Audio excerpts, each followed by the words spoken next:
말씀 보겠습니다. 시편 123편입니다. 성전에 올라가는 노래. 하늘에 계시는 주여, 내가 눈을 들어 주께 향하나이다. 상전의 손을 바라보는 종들의 눈같이, 여주인의 손을 바라보는 여종의 눈같이 우리의 눈이 여호와 우리 하나님을 바라보며 우리에게 은혜 베풀어 주시기를 기다리나이다.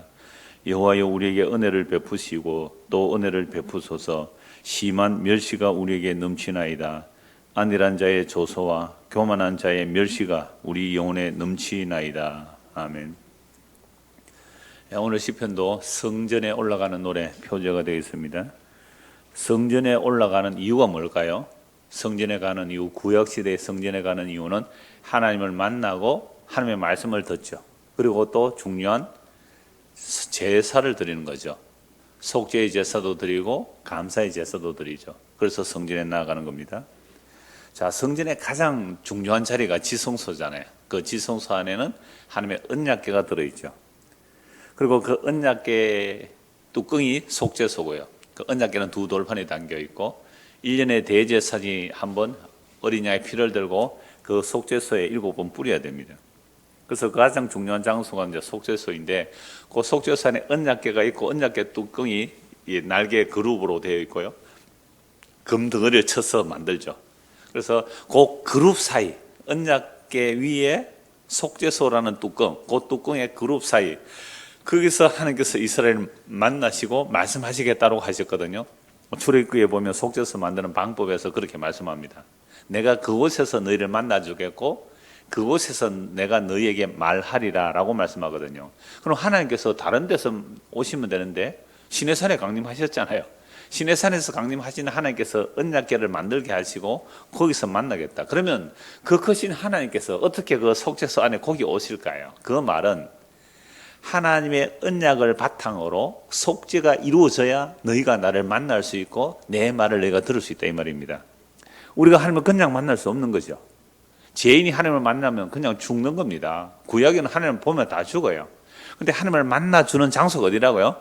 속죄소라는 것은 언약 뚜껑, 그게 속죄소거든요. 하나님의 언약을 따라 속죄가 일어나야 우리가 하나님을 만나주는 거죠. 하나님 우리를 만나주는 거죠. 그 언약과 속죄가 없으면 우리 하나님을 못 만나요. 만나면 죽는 거란 말이죠. 진짜 하나님을 만나면. 그래서 하나님께서 거기서 만나주시겠다고 말씀하죠. 그래서 성전에 나간다는 것은 속죄가 일어나는 장소이고 그곳에서 하나님의 말씀을 듣는 것이죠. 그래서 성전에 나가는 것은 구약시대 그렇게 중요한 것이었고, 그래서 시편 우리가 찾아보는 120편부터 무려 134편까지 상당한 양이죠. 이게 다 성전에 올라가는 노래. 물론 배경이 성전에 올라가는 노래로 지지 않았을지라도 성전에 올라가면서 이런 노래를 했다는 것이죠. 그래서 이제 표제가 붙어 있는 것인데요. 그래서 성전에 나가는 것, 자, 다시 성전에 나가는 것은 뭐라고? 하나님의 말씀을 듣는 것이고 또 속죄하는 곳이다, 이 말이죠. 그래서 구약에 다윗이 성전을 지으려고 하다가 하나님께서 너는 피를 많이 흘렸으니까 네가 날 아들이 성전을 지으리라 하고 이제 솔로몬이 성전을 다 완공합니다. 성전을 완공하고 난 이후에 성전에 대해서 그 말하는 내용을 한번 보십시다. 열왕기상, 구약 성경 열왕기상 8장입니다.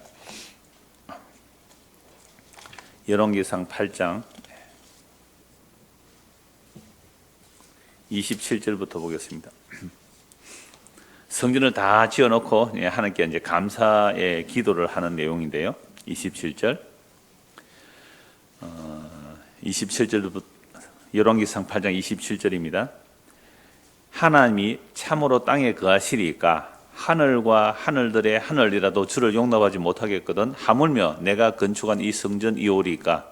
그러나 내 하나님 여호와여, 주의 종의 기도와 간구를 돌아보시며 이 종이 오늘 주 앞에서 부르짖음과 비는 기도를 들으시옵소서.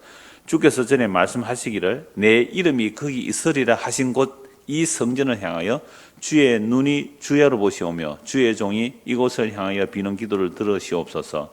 주의 종과 주의 백성 이스라엘이 이곳을 향하여 기도할 때에 주는 그 간구함을 들으시되 주께서 계신 곳 하늘에서 들으시고 들으시사 사하여 주옵소서. 솔로몬의 성전을 완성하고 나서 하나님께 이렇게 기도하는 거죠. 하나님이 어떻게 사람의 지은 성전에 계시겠습니까? 하늘에 하늘들의 하늘이라도, 삼층천을 말하죠. 그 하늘이라도 하나님을 감히 용납할 수 없거늘 어떻게 사람이 손은 지은 이런 성전에 계시겠습니까? 그러나 하나님이 약속하셨다는 거죠.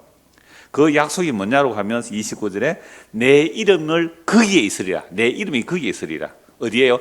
언약궤가 있는 그곳에 언약을 따라 일하시니까 내 이름이 거기 있으리라 하신 곳이 이 성전을 향하여 주의 눈이 주야로 봐주십시오. 그러니까 하나님의 이름을 두신 곳이고 하나님의 눈을 두시는 곳이 어디예요? 언약을 따른 속죄소가 있는 그 성전이란 말이죠. 그러니까 하나님께서 이 땅을 보실 때에 어디를 주목하여 보신다고요? 구약에는 성전을 주목하여 보시잖아요. 그러니까 이스라엘 백성들이 기도할 때는 항상 어디를 향해 기도해야 됩니까? 성전을 향하여 기도해요. 어디에 갔든지 성전을 향하여 기도하는 거죠. 지금 이슬람 교인들은 어디에 가든지 어디를 향하여 기도합니까? 메카를 향하여. 그러니까 우리나라도 그 이슬람 사람들 굉장히 많이 오거든요. 이 사람들은 하루에 3번 딱 시간 되면요 메카를 향하여 절하잖아요. 굉장하죠. 그게 어려서부터 완전 철두철미하게 세뇌를 시켜놨어요. 그 의식 자체로 인해서도 이슬람은 굉장한 종교성을 가지는 겁니다. 감히 뭐 말릴 수가 없는 대단한 종교성을 가지고 있잖아요. 근데 이스라엘 백성들은 어디에서 흩어졌을지라도 직접 기도를 못하죠. 왜 직접 기도를 못하면 하나님의 언약을 따라 속죄가 일어나기 때문에 반드시 성전을 향하여 기도해야 된다 이 말이죠.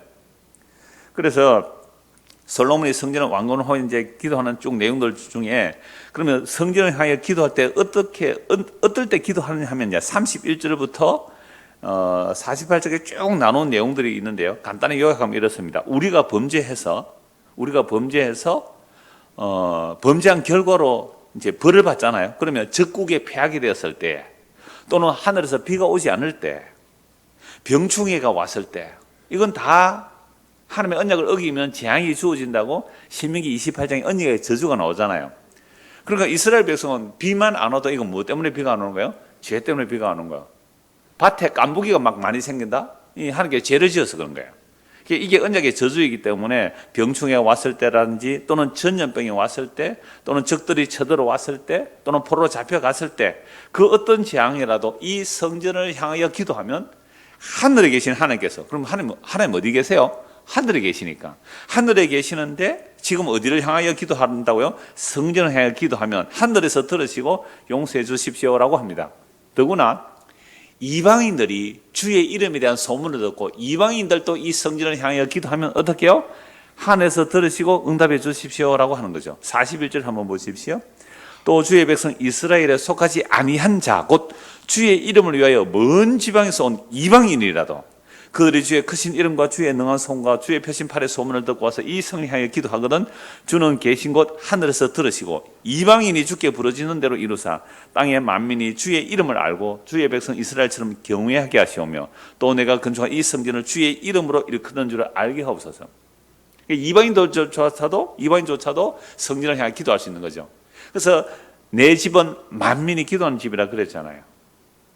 자, 그러니까 오늘 시편도 이런 말씀에 근거하여 내가 눈을 들어 하나님께 기도한다라고 할 때에, 그럼 눈을 들어 하나님께 기도한다는 것은 일단 성전을 기초로 해야 됩니다.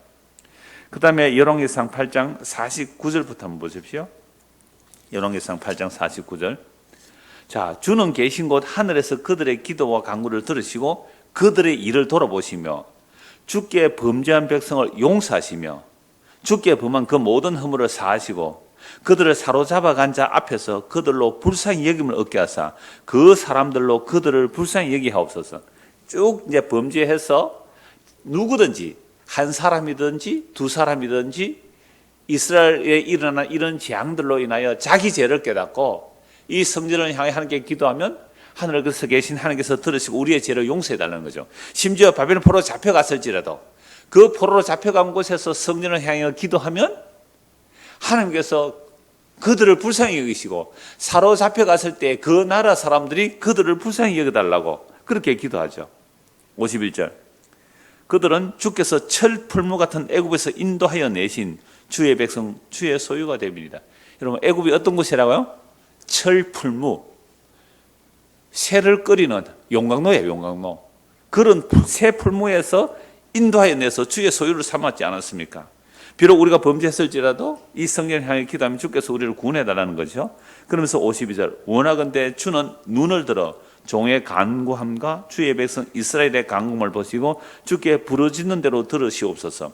주 여호와여 주께서 우리 조상을 애굽에서 인도하여 내실 때에 주의 종 모세를 통하여 말씀하신 같이 주께서 세상 만민 가운데서 그들을 구별하여 주의 기업으로 삼으셨나이다.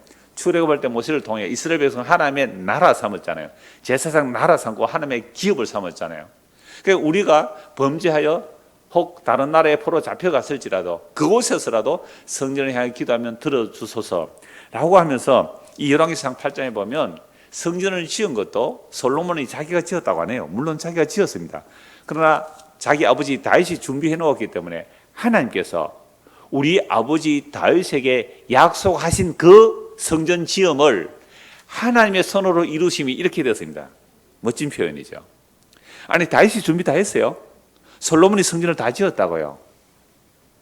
뭐 팔짱 끼고 있는데 나무가 날아와서 척척 맞춰지고 막 돌멩이가 맞춰지고 그렇게 안 했어요. 솔로몬이 다 지었다니까요. 설계도는 다윗이 만들고 재료도 준비했고 솔로몬도 또 수많은 자기 그 헌금을 했죠. 그래서 멋진 성전을 지었는데 정확한 표현이 그래요. 하나님께서 말씀하신 대로 하나님께서 이루어내셨다. 그래서 자기가 지었다고 말 안 해요. 자기가 지었다는 거 하나님께서 약속하신 것을 하나님께서 이루어내셨다 이렇게 말하는 거죠. 이런 내용들이 바로 은혜를 받은 자의 모습이죠. 우리가 이 땅에 살아오면서 정말 은혜를 입으면 내가 일해서 돈 벌어서 집도 사고 밥도 먹고 이 추운 날 따뜻하게 살아갈 때에 이 모든 것들이 뭐라고 해야 돼요? 하나님께서 그 은혜를 베푸셨기 때문에 하나님께서 이루어 주셨습니다. 이게 신앙의 고백이거든요. 예수 안 믿는 자는 뭐라 그럴까요? 내가 했다, 내가 했다. 그러니까 어떤 아이가 이 설교 중에 한두 번 제가 그 예를 이렇게 말씀드렸잖아요. 우스갯소리인데 어떤 아이가 하나님 아버지 오늘도 밥과 반찬 주셔서 또 따뜻한 집에 살게 해주셔서 감사합니다 기도하니까 아버지가 있다가 야 이놈아 내한테는 왜 감사 안 하노? 내가 일해서 네가 먹고 사는데 왜 하늘 아버지만 감사하고 나한테는 감사 안 하느냐 이렇게. 이게 뭐예요? 하나님의 은혜를 아는 자와 모르는 자의 차이잖아요. 그래서 성전을 향하여 다 짓고 성전을 다 짓고 이렇게 이제 기도한 것이 다윗 언약하고 모세 언약이 다 이루어졌다 이 고백이야. 다윗 언약과 모세 언약이 이루어졌다. 그래서 성전을 향하여 기도하는 이유 아까도 처음에 말씀드렸잖아요. 뭐가 있기 때문에 하나님의 언약을 따라 언약궤가 있고 속죄소가 있기 때문에 그래요. 언약을 따른 속죄가 일어나는 것 그것이 성전이라는 말이죠. 그런데 문제는 오늘 보면 다시 보십시오. 123편 1절 제목은 성전에 올라가는 노래예요. 표제는 성전에 올라가는 노래인데요. 하늘에 계신 주여 내가 눈을 들어 주께 향하나이다. 그러면 내가 눈을 들어 어디를 먼저 봐야 돼요? 성전을 먼저 봐야 되잖아요. 그런데 성전이라는 말이 없어요. 내가 눈을 들어 하늘을 내가 하늘에 계신 주여 이렇게 하늘에 계신 주여 성전에 계신 주여가 아니죠. 물론 다윗 언약 모세 언약을 통하여 하나님은 성전에 계시지 않고 하나님의 이름을 두신다. 하나님의 눈을 그곳에 두신다고 하셨기 때문에 성전에 올라가면서 성전에서 주님을 찬송한다 이렇게 돼야 되는데 여기서는 하늘에 계신 주여라고 부르죠. 내가 눈을 들어 주께 향하나이다. 그럼 121편 보시죠. 121절 뭐라고 말합니까? 내가 산을 향하여 눈을 들리라. 그죠? 산을 향. 여기서는 산으로 눈을 들죠. 122편 1절 보십시오. 사람이 내게 말할 여호와의 어디요? 집에. 그러니까 여호와의 집에 올라가는데 여호와의 집이 어디에 있어요? 예루살렘 산에 있으니까 내가 산을 향해 눈을 들리라. 이건 이해가 되죠. 그런데 여기서는 갑자기 어디로요? 성전 빼버리고 산도 빼버리고 어디로요? 하늘을 향하여 눈을 들리라. 이걸 어떤 분은 이렇게도 해석을 해요.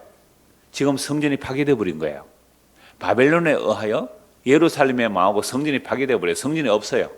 성전이 없으니까 어디를 향하여? 눈을 하늘로 든다. 얼마든지 가능한 거죠. 얼마든지 가능한 일이에요. 그래서 1절부터 다시 보십시오. 하늘에 계신 주여 내가 눈을 들어 주께 향하나이다. 뭐가 없어요? 그 중요한 성전이 파괴되어 버렸어요. 바벨론에서 성전이 파괴되어 버렸어요. 예루살렘 성이 파괴되어 성전이 없어요. 어디를 향하여 기도해야 돼요? 성전이 파괴되어도 하늘에 계신 주는 영원히 자기의 약속대로 다스리고 계십니다. 이 땅에 예배당이 하나도 없을지라도 하늘에 계신 주님은 여전히 온 세상을 다스리고 계십니다. 그래서 상전의 손을 바라보는 종들의 눈같이, 여주인의 손을 바라보는 여종의 눈같이 우리의 눈이 여호와 우리의 하나님을 바라보며 우리에게 은혜 베풀어 주시기를 기다리나이다. 여호와여 우리에게 은혜를 베푸시고 또 은혜를 베푸소서. 심한 멸시가 우리에게 넘치나이다. 안일한 자의 조소와 교만한 자의 멸시가 우리 영혼에 넘치나이다. 어떤 조소가 있다고요? 안일한 자들, 교만한 자들. 안일하고 교만하니까 자기들은 환난을 당하지 않아요. 나라가 망하지도 않았어요. 자식이 포로 잡혀가지도 않아요. 안일하고 교만한 사람들이 나라가 망하고 예루살렘 성이 망하고 성전이 파괴되고 막 바벨론 포로 잡혀가는 거죠. 그래서 주변에 안일하고 교만한 편안한 자들의 야, 꼴 좋다.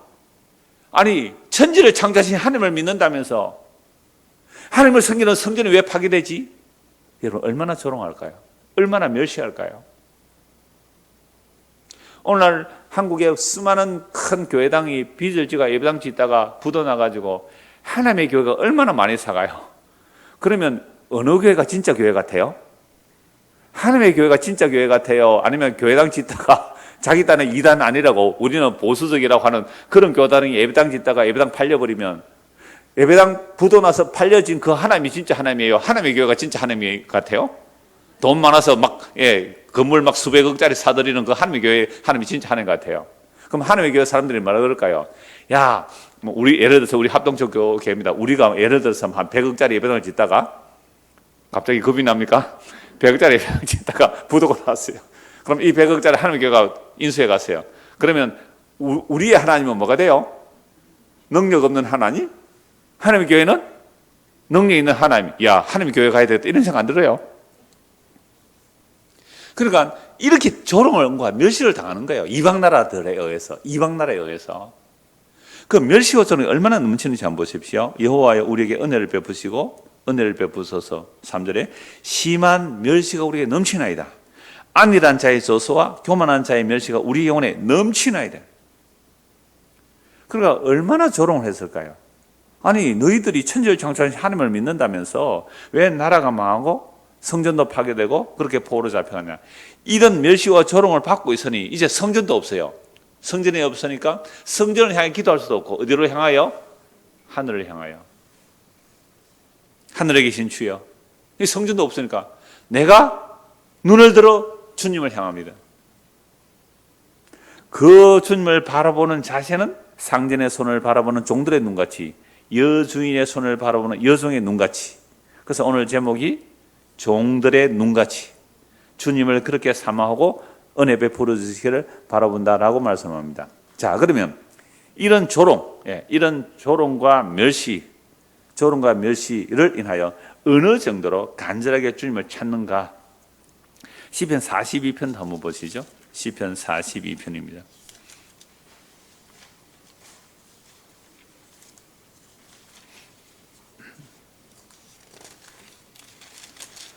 우리가 이미 전에 본 말씀입니다만 시편 42편 1절에서 4절까지만 보겠습니다. 하나님이여 사슴이 시냇물을 찾기에 갈급한같이 내 영혼이 주를 찾기에 갈급하니이다. 내 영혼이 하나님 곧 살아계시는 하나님을 갈망하나니 내가 어느 때에 나아가서 하나님의 얼굴을 배울까? 사람들이 종일 내게 하는 말이 네 하나님이 어디 있느냐 하오니 내 눈물이 주야로 내 음식이 되었도다. 내가 전에 성의를 지키는 무리와 동행하며 기쁨과 감사의 소리를 내며 그들을 하나님의 집으로 인도하였더니 이제 이 일을 기억하고 내 마음이 상하는도다. 전에는 뭐 했다고요? 여호와의 성전에 함께 올라오면서 기쁨과 감사의 소리를 찬송한 거예요. 그들을 하나님의 집으로 인도하였더니 이제 이 일을 기억하고 내 마음이 상하는도다. 전에는 막 예배 드리러 가자고 성전에 가지고 막 기쁨과 감사를 함께 갔는데 이제는 그렇게 예배에 인도했던 내가 어떤 꼴을 당하고 있어요?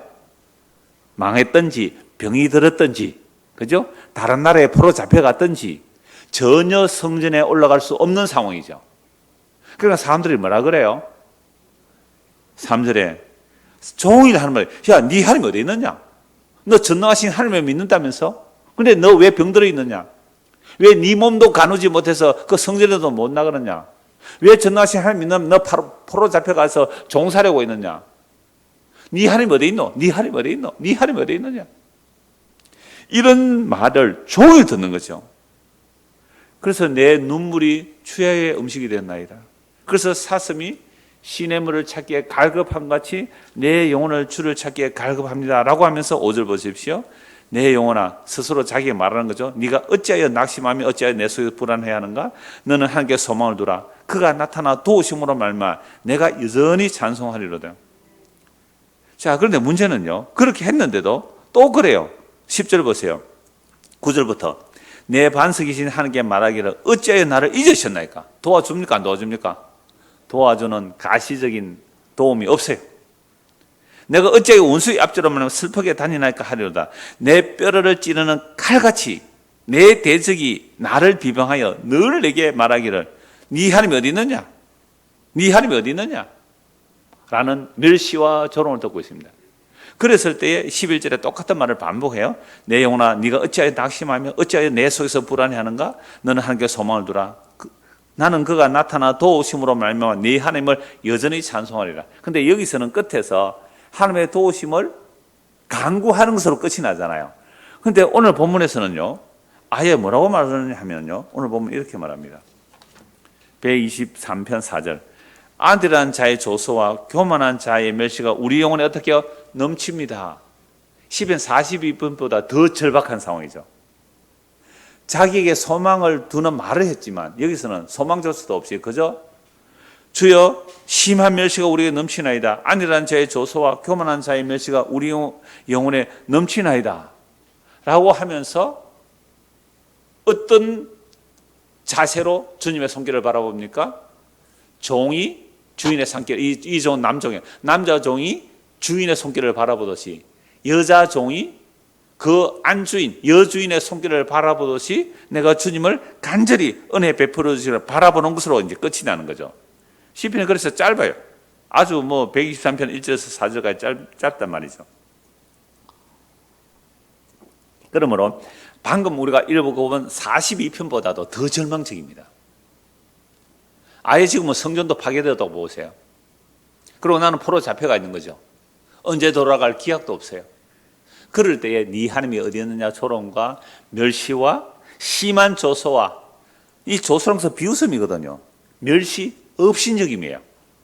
비웃고 업신여기는 그런 일들을 당하고 있단 말이죠. 그래서 성경에서 하나님의 택하심을 받은 자, 우리가 주일 오전에 지금 다윗 언약을 보고 있지 않습니까? 하나님의 기름 부음 받으니까 다윗이 어떤 일을 당합니까? 형들이 교만하다, 건방진 놈 이렇게 말하잖아요. 골리앗은 업신여기죠.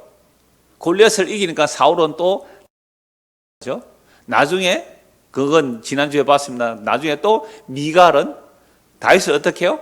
업신여겨 버리잖아요. 하나님의 기름 부음 받음, 내가 하나님의 언약궤를 보호해가는 것이 아니라 내가 하나님의 언약궤를 지키는 것이 아니라 하나님의 언약이 나를 보호해 준다는 이 사실을 알고 기뻐 춤을 출 때 이걸 업신여긴 미갈은 다윗의 그 기쁨을 모르는 거죠. 그래서 미갈은 아이를 낳지 못하는 그 저주를 받은 것이죠. 하나님의 은혜를 모르는 것이 이제 미갈의 모습이잖아요. 그러므로 오늘날도 이런 조롱과 비웃음들이 성도에 얼마든지 나타날 수 있잖아요. 여러분 아마 많은 사람들이 그런 기도를 했을 거예요. 하나님, 내가 예수를 믿다가 지금 많은 어려움을 당하고 있습니다. 그래서 우리 가족들이 다른 형제들, 예를 들어서 형제가 많아요. 형제가 많은데 그중에 예수 믿는 내가 가장 가난하면 사람들이 뭐라 그래요? 내가 가장 가난하면 한 5형제 중에서 내가 예수 혼자 믿는데 내가 가장 가난해. 가난하다 그것도 병까지 들어서 자식들은 또 공부도 못해. 그런데 다른 예수 안 믿는 형제들은 다 세상에서 승승장구해요. 그럴 때 세상의 형제들이나 부모들이 그 예수 믿는 한 사람 보고 뭐라 그럴까요? 네 하나님 어디 있노? 이게 뭐요? 안일하고 교만한 자들. 왜? 환란이 없으니까. 안일하고 교만한 자들이 멸시와 조롱하는 거예요. 멸시와 조롱하는 거예요. 이런 멸시와 조롱을 여러분 받아보셨어요? 그런 멸시와 조롱을 받으면 우리는 어떻게 생각합니까? 좋다. 내가 기도해서 반드시 복을 받고야 말리라. 내가 하나님을 잘 섬겨서 내가 너희들보다 10배, 20배 더 복을 받아서 너희들 내 앞에서 코를 납작하게 해줄 거야. 라는 식으로 주님께 기도했다면 이건 성경을 모르는, 하나님의 뜻을 모르는 거예요. 그렇게 해서 간장하는 사람들 많거든요. 내가 옛날에 멸시와 조롱을 받았는데 하나님을 목숨 걸고 열심히 잘 섬겼더니 하나님께서 나에게 복을 주심으로, 재성의 축복을 주심으로. 그래서 재정 축복 강의하러 다니는 사람도 있더라고요. 어떤 사람이 책도 내고요. 그래서 내가 재정의 축복을 받아가지고 이렇게 부자가 되었습니다. 그건요, 정말 성경이 말하는 멸시와 조소를 받는 하나님의 기름 부음 받은 자를 모르는 일이죠.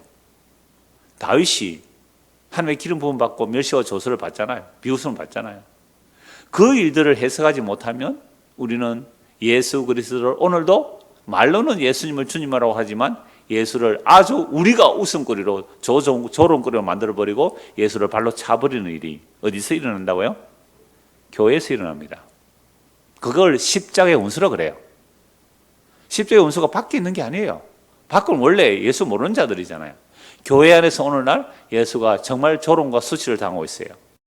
그래서 우리는 조롱과 수치를 당하지 않기 위해서 세상의 영광을 구하려고 주여 주여 이름을 부른다고요. 이건 마귀에게 속은 것이죠. 그래서 오늘 조소와 그 멸시를 당하는 그 상황에서 어떤 자세로 주님을 바라봅니까? 2절입니다.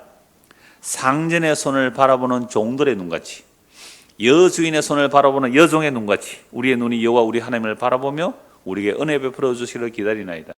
여러분 가운데 종살이 해보신 분 계세요? 혹시 종은 아니라도 머슴살이 해보셨어요? 아니면 식무살이 해보셨어요? 아마 거의 없을 거예요. 제가 어렸을 때만 해도 우리 동네에 머슴살이 하는 동네 형이 있었어요. 그러니까 집이 가난하니까 조금 부잣집에 소 먹이고 소풀 패주고 그 소주 끓이는 사랑방이죠? 거기에 잠자고 거기서 밥 얻어먹고 하는 거예요. 밥 얻어먹기 위해서 소골 빼고 소주 이제 끓이고 하는 허들의 일 도와주는 그 머슴으로 갔단 말이에요.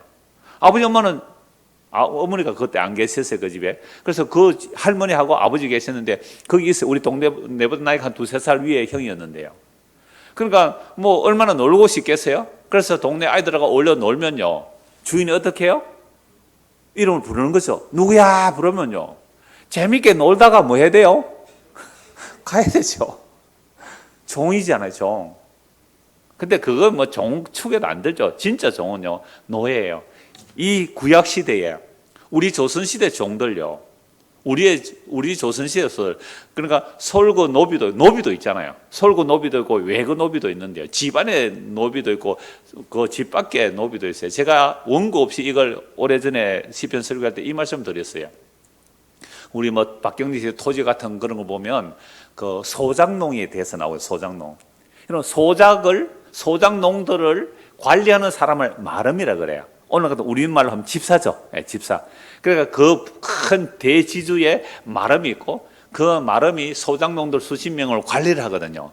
그런데 이 소작을 마름이 뭐 몇마지기 소작해라, 몇마지기 소작해라, 이제 소작을 주는데 이것도 대단한 권한이거든요. 소작 떼이게 되면 어떻게 해요?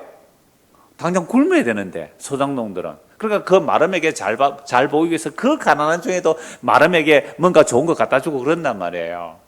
그런 소작농들이 바깥에서 살고 있지만 주인의 노예는 아니에요. 주인은 종은 아니에요. 그러할지라도 주인 집에 어떤 잔치를 연다 그러면요, 그 소작농 중에 남자와 여자가 그 집에 일하러 가야 되잖아요. 뭐 남자는 뭐 장작도 패야 될 거고 불도 떼야 될 거고 여자들은 하루 종일 음식을 준비할 거 아니에요. 제가 몇 년 전에 한 10년 됐을 거예요. 이 시편 설교할 때, 원고 없이 할 때 그렇게 말씀드렸어요. 그러니까 여종이 하루 종일 일을 해요. 그 종은 아니지만 소작농이기 때문에 그 부자 주인집에 가서 일을 해주고 나올 때 품삯 줍니까 안 줍니까? 안 줘요. 품삯을 주겠어요. 근데 내가 하루 종일 일을 하다 보니까 집에 내 어린 아이가 밥도 못 먹고 배고파 있을 거 아니에요. 그때 이제 집에 들어갈 때 누구 손길을 바라본다고요?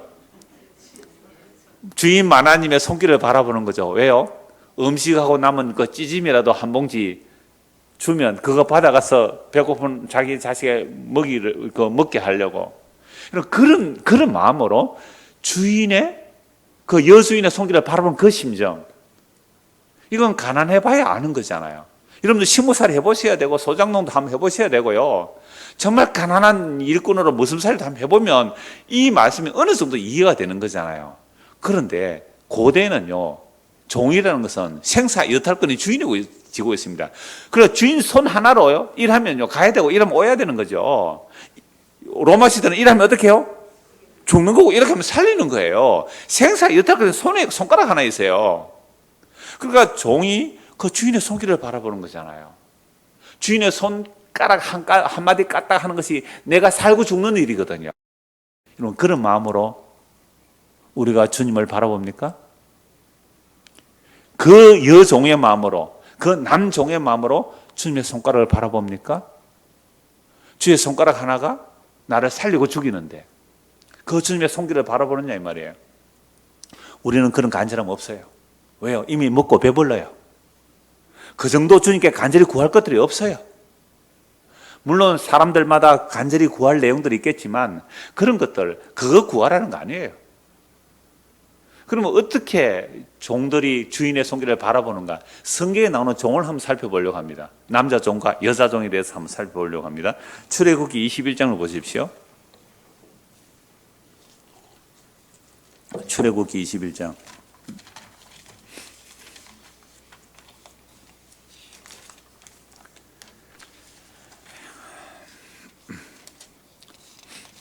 출애굽기 21장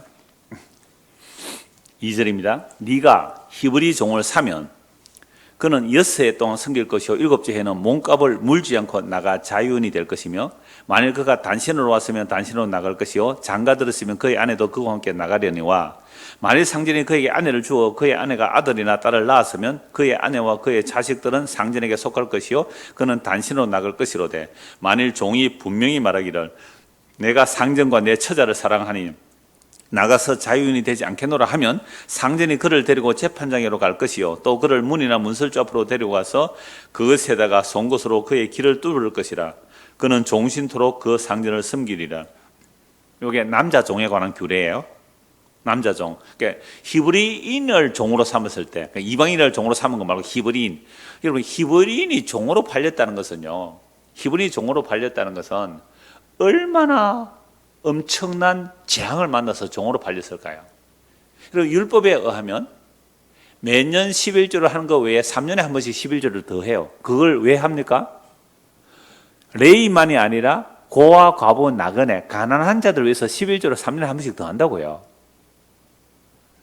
그리고 안식년 제도가 있어요. 여기도 종을 빚으로 히브리 종을 샀다면 몇 년 동안 부릴 수 있어요? 6년 동안 시켜먹고 7년 동안은 자유를 줘야 돼요. 그러니까 안식년 제도와 또는 희년 제도가 제대로 지켜졌다면 종으로 팔리지 않았을 거예요. 근데 11조 제도나 또는 안식년 제도가 제대로 지켜지지 않아서 가난한 자들이 많아서 히브리인들이 자기 종족에게 종으로 팔려가는 경우가 있다는 것은 얼마나 비참한 일이에요. 물론 율법을 제대로 지켰음에도 불구하고 갑자기 재앙이 닥쳐서 뭐 병이 들었다든지 부모님 일찍 돌아간다 하면 종으로 팔릴 수 있잖아요. 그렇게 이제 종으로 팔려간 거죠. 그런데 팔려갔는데 그때 만약 결혼해서 종으로 팔렸다면 자기 아내와 같이 나갈 수 있는데 총각으로 왔어요. 총각으로 왔다가 주인이 또는 여종을 그 종에게 주었어요. 그래서 아이를 낳았단 말이죠. 그러면 7년째 자유를 할 때에 혼자 나갈 수 있어요. 왜요? 여종은 누구 거예요? 주인 거니까. 그 자식도 주인 거잖아요. 자식은 다 재산이에요. 고대의 사람이 다 재산이거든요. 그래서 남자만 나가라고 할 수 있어요. 그런데 이 남자가 자기 처자식을 사랑하죠. 또 주인을 사랑하죠. 또 자유를 얻어 나가봤자 뭐밖에 안 돼요. 아무것도 없이 나가면 또 뭐 거지나 뭐 다를 바 없잖아요. 그러니까 내가 주인을 평생 섬기겠습니다. 내 처자식 사랑합니다 하면 어떻게 한다고요? 주인이 재판장에서 가서 송곳으로 이 기둥에 대고 길을 뚫어버리죠. 기 뚫은 종이 되는 거예요. 그럼 평생 그 사람이 종이 되는 거죠. 자, 그러면 이 남자가 정말로 자기 처자식을 사랑한다면 자유를 얻어서 나가려고 하는 것이 아니라 평생 종이 되더라도 뭐 하려고요? 내 처자식을 사랑해 스스로 종이 되겠다는 거 아니에요. 그러면 주인이 딱 보고 있다가 어떻게 해요? 안 돼. 가 하면 어떻게 해요? 가야 돼요. 그래, 이래 오라고 하면, 종 되라 하면 뭐예요? 이에요. 여러분, 그러면 이 종이 그 주인의 손길을 바라보는 거죠. 그래, 너가 정말 처자식을 사랑하느냐? 그럼 평생 너는 나의 종인데, 네. 그래, 그러면 내 종이 되라. 이 남자 종이 처자식을 사랑한다면 그 주인의 손길을 바라볼 때 어떤 마음이겠느냐는 거죠. 여종입니다. 7절. 사람이 자기의 딸을 여종으로 팔았으면 그는 남종같이 나오지 못할지며 만일 상전이 그를 기뻐하지 아니하여 상관하지 아니하면 그를 속량하게 할 것이나 상전이 그 여자를 속인 것이 되었으니 외국에는 팔지 못할 것이요 만일 그를 자기 아들에게 주기로 하였으면 그를 딸같이 대우할 것이요 만일 상전이 다른 여자에게 장가들지라도 그 여자의 음식과 의복과 동침하는 것은 끊지 말 것이요 그가 이 세 가지를 시행하지 아니하면 여자는 속전을 내지 않고 그저 나가게 할 것이나 여자는 7년 만에 나가는 경우가 없어요. 왜냐하면 여자가 팔렸다. 여러분 여자를 팔아먹었대요. 너무 가난하니까 종으로 팔았겠죠. 근데 여자를 종으로 사는 이유는 남자가 첩으로 삼든지 아니면 또는 자기 아들에게 아내로 삼아주려고 살 수도 있잖아요. 근데 이 남자가 여자를 마음에 들어 하지 않아요. 그 관계를 하지 아니하면 그래도 뭐 했다고요?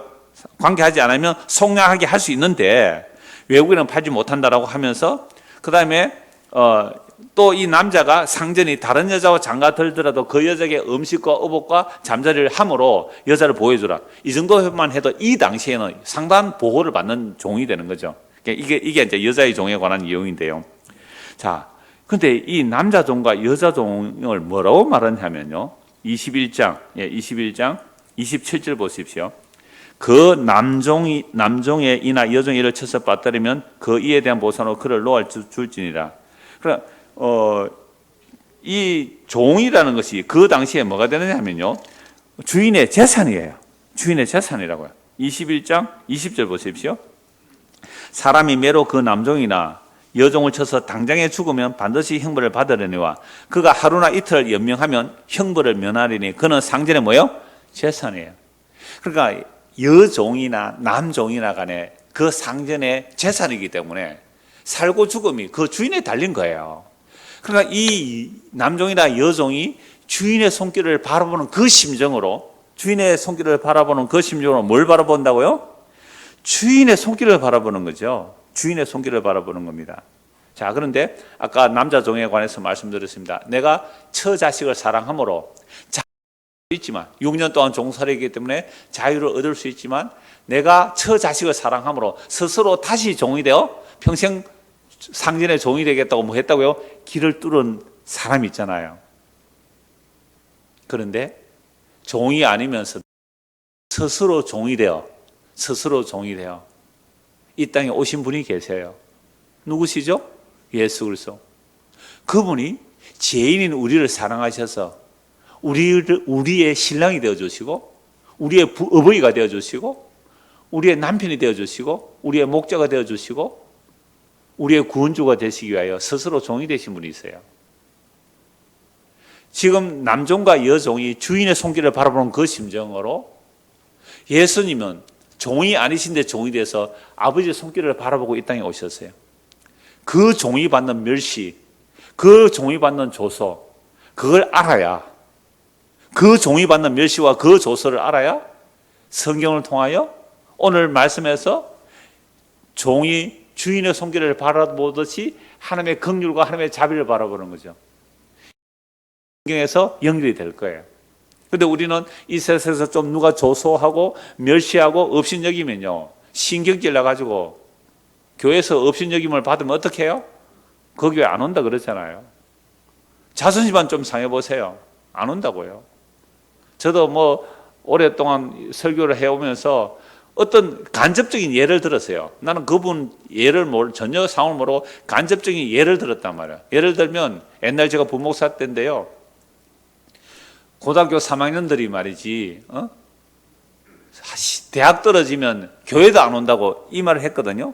얼마든지 그럴 수 있잖아요. 그랬더니 그 설교를 수요일 저녁에 제가 그때 강도사니까 수요일 저녁에 설교했더니 그 다음날 막 사람들로 하여금 막 내한테 말이 들어오는 거예요. 그분에게 사과하라 그러는 거죠. 뭔데요? 그러니까 나는 그 집에 고3이 있는지도 몰라서 근데 그 사람 애가 대학이 떨어졌대요. 그래가 몇 주 안 나온가 봐요. 그러면 회개하고 말이죠. 우리가 참 세상 어떤 시험에 흔들렸다고 회개하고 돌아와야죠. 그랬다고 아니, 강도사 보고 사과하라고 전화 왔더라고요. 세상에 교회가 그래요. 그래서 이 남자 종이 빚에 팔려왔지만 아내와 자녀를 사랑하여 자유를 주었는데 그 자유를 자기 자유로 삼지 않고 종신토록 종이 되어 주인의 종이 되겠다고 길을 뚫어버렸잖아요. 그는 자기의 자유보다 누구를 사랑했어요? 아내와 자식을 더 사랑한 것이죠. 자신이 종이 아니면서도 스스로 종이 되어 오신 분이 계시죠. 누구시죠? 예수 그리스도. 하나님의 고난받는 종에 관하여 구약이 굉장히 많이 말씀하고 있어요. 하나님의 종이, 고난받는 하나님의 종에 대해서. 그 대표적인 내용이 이제 이사야 52장과 53장이거든요. 한번 찾아보십시다. 이사야 52장입니다.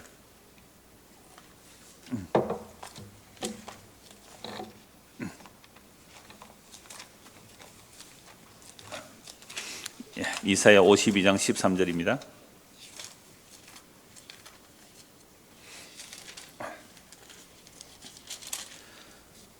보라, 내 종이 형통하리니. 여기서 누가 형통한다고요?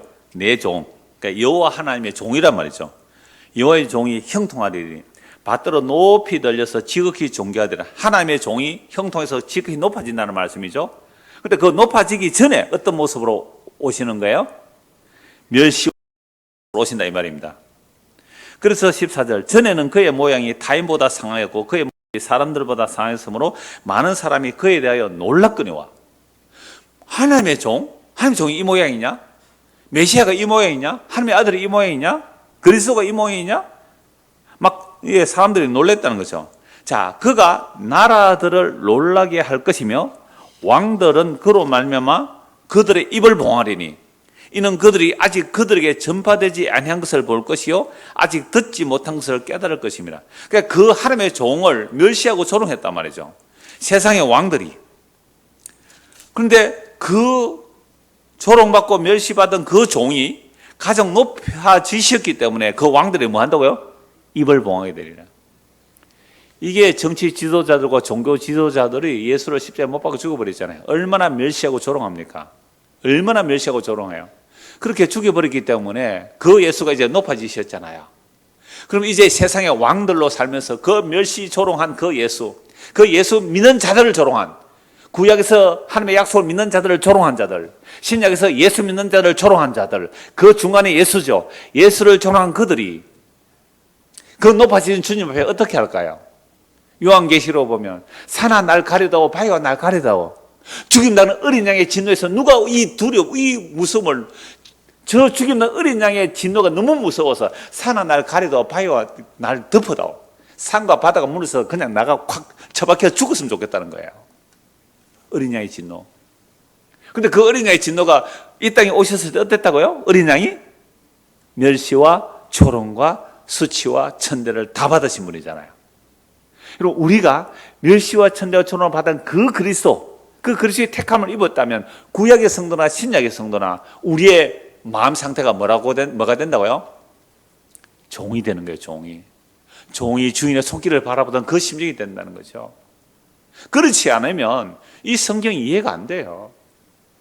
하나님의 아들이 있으면, 하나님의 아들이면서도 죄가 없는 하나님의 아들이면서도 고난으로 순종을 배웠다고요. 예수님이 배울 게 뭐 있어요? 그 고난을 통해 순종을 배웠다고요. 그 고난이 뭐예요? 멸시와 천대를 받음으로 그가 지극히 높아졌을 때 세상의 왕들이 입을 닫게 될 거예요. 있는 것 때문에 혹시 멸시를 받았습니까? 혹시 조롱을 받았어요? 업신여김을 받으셨나요? 그럴 때에 주님, 내가 저놈들 코를 납작하게 해주도록 날 복주세요. 그건 종교예요. 그게 아니라 죄 없이 나의 죄로 인하여 멸시와 조롱받은 그리스도를 보셔야 돼요. 그 이야기를 읽어내지 못하면 우리는 아직도 세상의 멸시와 조롱을 받지 않으려고 그렇게 아득바득 애를 쓰고 사는 거죠. 그래서 윗선으로 살고 껍데기 꾸며가면서 아는 척하면서 살고요. 거짓말하면서 살고요. 교회 와서도 뭐 있는 채 해보이고요. 불쌍히 여김을 안 받으려고 하고요. 그건 아직도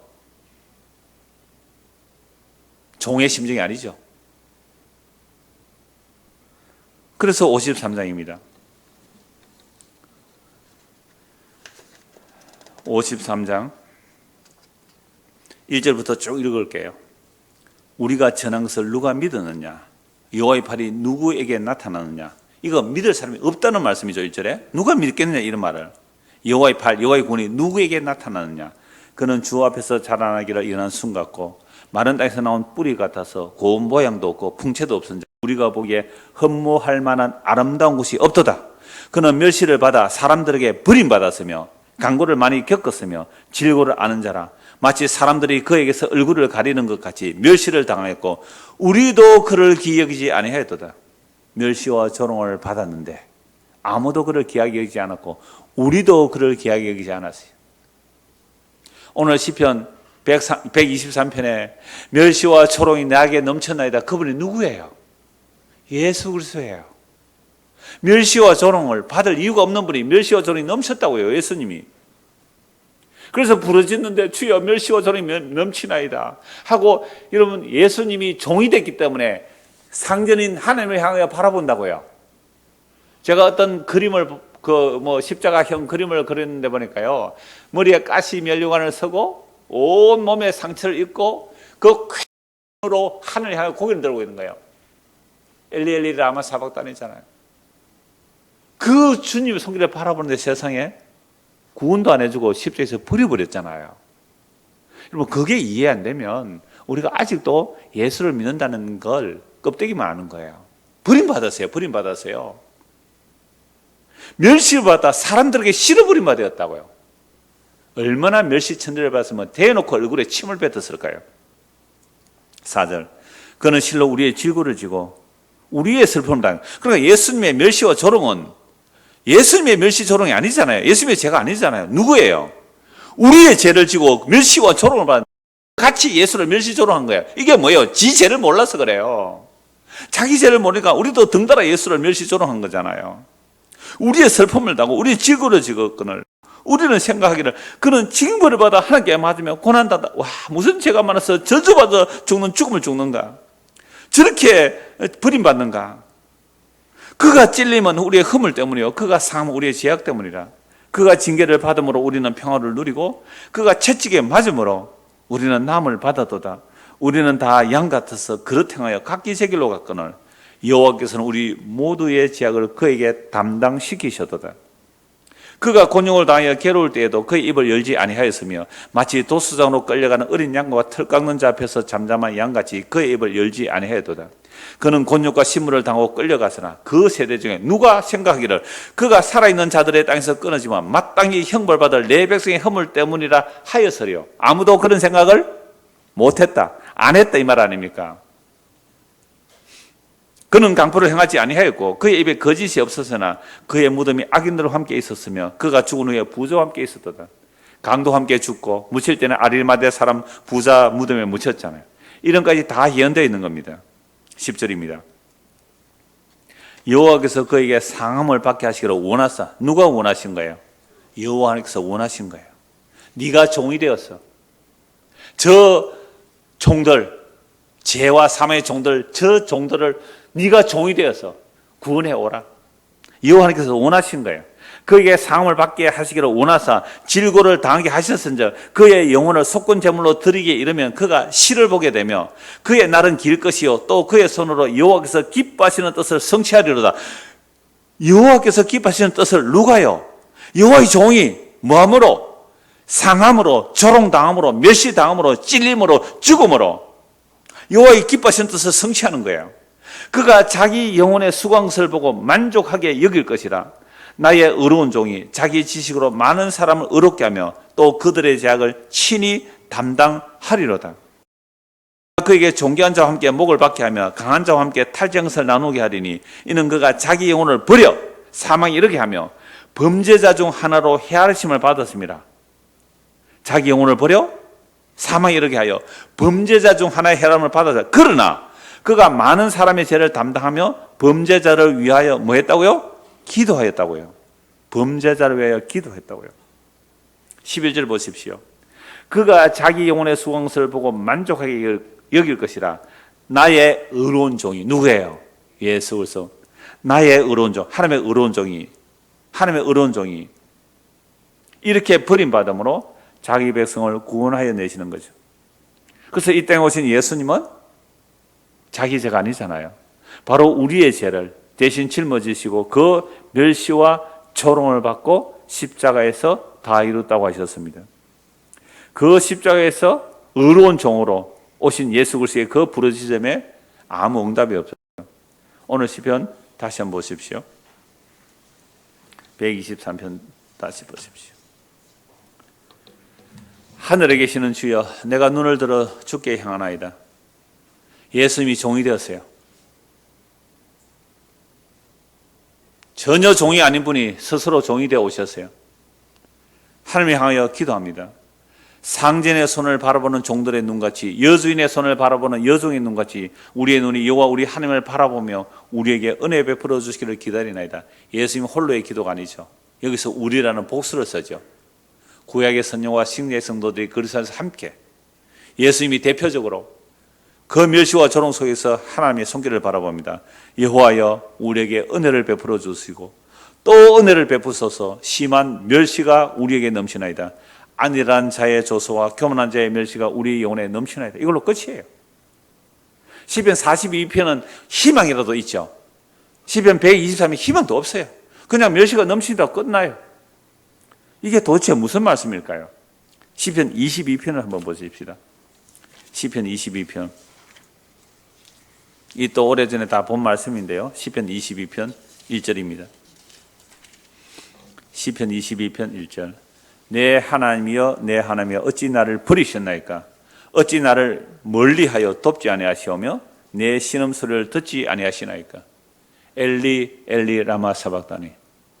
종이 주인의 손길을 받아보니 나의 하나님, 나의 어찌하여 나를 버리시나이까? 라고 하는데 하나님 응답 안 하시잖아요. 시편 22편 다윗의 시편인데 예수님의 십자가를 눈에 보듯이 그리고 있죠. 이건 그리스도의 영이 임하여 장차 오실 그리스도를 주라고 고백한 다윗의 놀라운 예언입니다. 내 하나님이여, 내가 낮에도 부르짖고 밤에도 잠잠하지 아니하오나 응답하지 아니하시나이다. 이스라엘의 찬송 중에 계시는 주여, 주는 거룩하시니이다. 우리 조상들이 주께 의뢰하고 의뢰하였으므로 그들을 건지셨나이다. 그들이 주께 부르짖어 구원을 얻고 주께 의뢰하여 수치를 당하지 아니하였나이다. 그런데 왜 나는 안 구해줍니까? 아까 열왕기상 8장에서 솔로몬이 기도했던 것처럼 우리가 범죄하여 성전을 향해 기도하면 하늘에 계신 하나님께서 들으시고 우리를 용서해달라고 구약의 수많은 그 구원의 역사들을 경험하면서 주여, 그들을 구원해 주시는데 왜 나는 아직 구원해 주지 않습니까? 6절. 나는 벌레요 사람이 아니라 사람의 비방거리요 백성의 조롱거리니이다. 나를 보는 자는 다 나를 비웃으며 입술을 삐죽거리고 머리를 흔들며 말하되 그가 여호와께 어떡하니 구원하실 걸, 그를 기뻐하시니 건지실 걸 하나이다. 이게 어디서 다 일어납니까? 십자가에서 예수님에게 그대로 다 일어나요.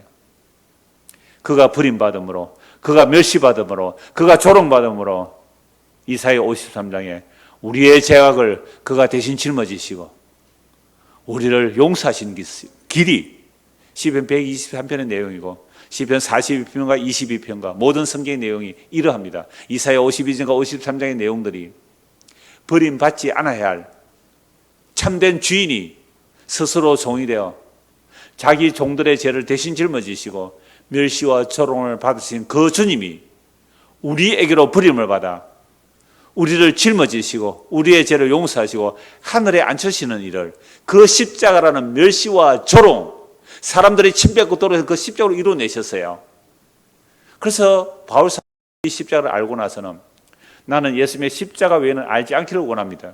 모든 성경으로 예수님의 십자가를 증거하였고, 그래서 나는 십자가 외에는 잘한 것이 없다고 말했거든요.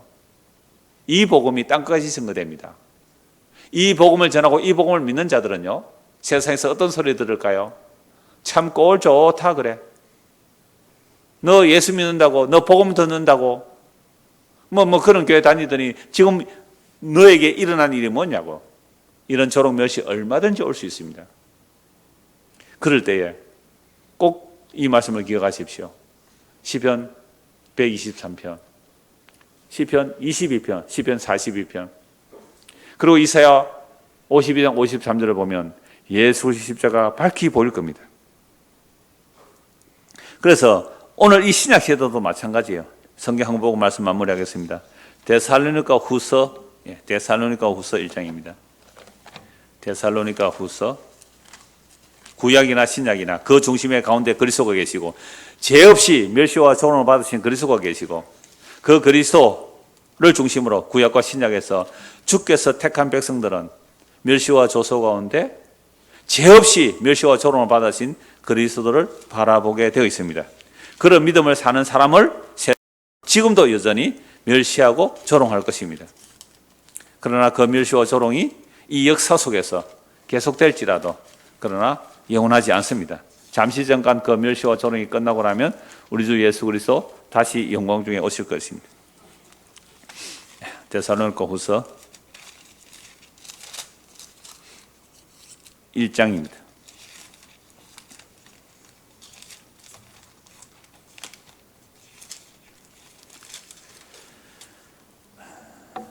(3절부터) 보겠습니다. 형제들아, 우리가 너희를 위하여 항상 하는 게 감사할지니 이것이 당연하면 너희의 믿음이 더욱 자라고 너희가 다 각기 서로 사람이 풍성함이니 그러므로 너희가 견디고 있는 모든 박해와 환난 중에서, 지금 예수를 믿는 자들이 뭘 당하고 있어요? 박해와 환난이에요. 박해와 환난에서 멸시와 조롱을 받는단 말이에요. 박해와 환난 중에서 너희 인내와 믿음으로 말미암아 하나님의 여러 교회에서 우리가 친히 자랑하노라. 이는 하나님의 공의로운 심판의 표요 너희로 하여금 하나님의 나라에 합게 하려 함이니 그 나라를 위해 너희가 또한 고난을 받느라. 우리가 하나님의 나라 백성임이, 우리가 하나님 나라 백성임으로 합당한 자로 이걸 받는 일이 뭐예요? 박해와 환난입니다. 멸시와 조롱이란 말이죠. 예수 믿는 게 왜 그래? 라는 조롱을 받는 거예요. 이게 하나님 나라 합당한 자로 이걸 받는 자의 모습이죠. 물론 오늘 이 땅에 교회가 요구드는 그런 요구는 아니에요. 드라마나 소설이나 뭐 영화나 어떤 기독교 조롱 안 하는 영화 드라마가 없어요. 기독교가 나왔다 하면 전부 조롱이에요. 조롱. 그런 조롱 정말 우리가 잘못해서 받는 조롱이니까 마땅히 받을 조롱이에요. 그럼 우리가 진짜 받아야 할 조롱은 뭐냐면 십자가 멸시와 조롱 받은 예수님이 그 멸시와 조롱이 나의 멸시와 조롱을 대신 받으셨다는 거. 그래서 내가 멸시받고 조롱하면 아무것도 아니라고. 내가 멸시와 조롱을 받을지라도 나는 주님을 바라본다고. 그러면 사람들이 멸시할 거예요, 같이. 그런 멸시를 말하는 거예요. 우리가 온전한 믿음으로 인한 박해와 환난, 멸시와 조롱 받을 때에 이것이 우리는 하나님 나라에 합당한 자로 이걸 받는 증거가 되고 우리가 그 나라를 위해 고난을 받는 것이 당연해요. 그런데 6절 보십시오. 너희로 환난을 받게 하는 자들에게는 환난으로 갚으시고 환난을 받는 너희에게는 우리와 함께 안식으로 갚으시는 것이 하나님의 공이시니 주 예수께서 자기의 능력의 천사들과 함께 하늘로부터 불꽃 8절 같이 읽읍시다. 하나님을 모르는 자들과 우리 주 예수의 복음에 복종하지 않는 자들에게 형벌을 내리시니 이런 자들은 주의 얼굴과 그의 힘의 영광을 떠나 영원한 멸망의 형벌을 받으리라. 구약과 신약이 다 똑같죠. 하나님의 기름 부음 받는 자를 멸시하고 조롱하는데 그들이 심판의 증거가 되는 것이고 멸시 조롱하는 자들은 심판의 증거가 되고 멸시와 조롱을 받는 자들은 하나님의 나라에 합당한 자의 증거가 되는 거죠. 그래서 그 날에 우리 주님 다시 오는 그 날에 그가 강림하사 그의 성도들에게서 영광을 받으시고 모든 믿는 자들에게서 놀랍게 이김을 얻으시리니 이는 우리의 증거가 너에게 믿어졌습니다. 이러므로 우리도 항상 너희를 위하여 기도하면 우리 하나님이 너희를 그 부르심에 합당한 자로 여기시고 모든 선을 기뻐함과 믿음의 역사를 능력으로 이루게 하시고 우리 하나님과 주 예수 그리스도의 은혜대로 우리 주 예수의 이름이 너희 가운데서 영광을 받으시고 그래서 영광을 받게 하려 함이라. 그래서 오늘 말씀 시편 123편 주여 종이 주인의 손길을 바라보듯이 우리에게 은혜를 베푸시고 또 은혜를 베풀어 주소서.